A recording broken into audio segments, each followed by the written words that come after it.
Assalamualaikum warahmatullahi wabarakatuh. Hi everyone, hi Miss. My name is Anka Azwarasati. You can call me Anka. Today I want a presentation about uses and gratification theory. Uses and gratification theory first proposed by Elihu Katz, J. Blambler, and Michel Kurevich in 1974. This theory states the audience actively search for and choose media with the content they want to produce a certain satisfaction. The uses and gratification theory changed the theory of media effect, which initially only looked at the influence of media on audiences.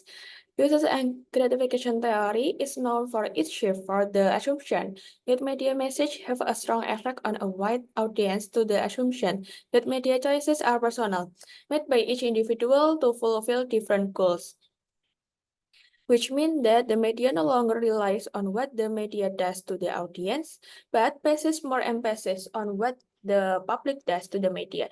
As for what is considered active by some experts, J. Plumber is divided into the deliberate use of activity and resistant to influence. Then the activities are what give the user freedom to choose the media. McQuail emphasizes that the reason for using media are categorized into four things. The first one is diversion. To avoid daily activities, for example, playing Twitter or Instagram during asynchronous class, for the reason that you are tired of listening because in general humans are effective at listening for only 10 minutes. The second is personal relationship to make friends such as telephone and chat. The third one is personal identity, and the last one is supervision.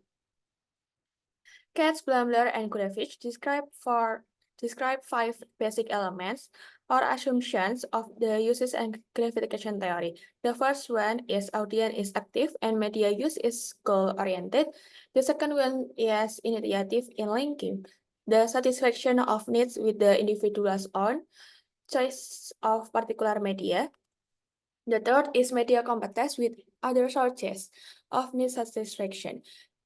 The fourth is audiences are quite aware of uses, interests, and motives when selecting media content. The last one is providing value regarding how audiences relate their needs to certain media or content must be suspended.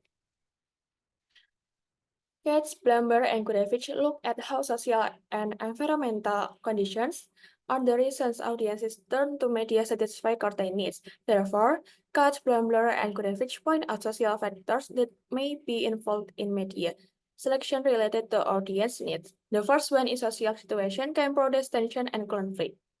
The second one is social situation can create awareness of demands for attention and information about what to look for in the media. For example, the selection of content by the data audience provides information about the situation that occurred. The third is social situation can reduce opportunities to fulfill certain needs in the real world, and the media serves a substitute for meeting needs. The last one is social situation can provide an idea of how updated the audience is with the media.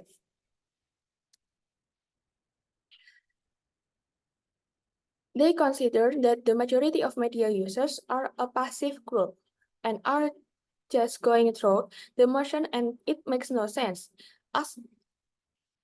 to ask these people about it. Plumler claims that one of the problems in developing the traditional uses and critical theory is the wide range of in interpreting the concept of uses and gratification activities.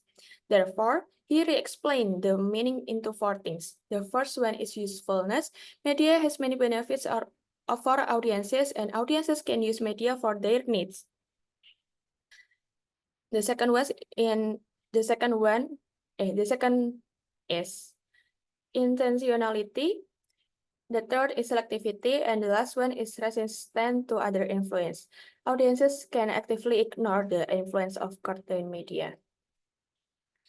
Researcher in Eng also critique the uses and gratification theory in three ways. The first is very individualistic because it only takes into account the individual's psychological satisfaction from personal media use, and the social content of media use tends to be ignored. The second one is relatively little attention is paid to media content. And the last one is this approach start from the view that media self-function for the audience, thereby implicitly providing justification for the way the media is organized. This tendency to ignore the possibility of effect has led many researchers to dismiss use and gradation research as interesting but ultimately of little value. As a result, some contemporary proponents of the approach have taken one challenging of linking gradation and effect. Windell argued that a merger of uses and gradation research and effect trend research was overdue and proposed what he called a uses and effect.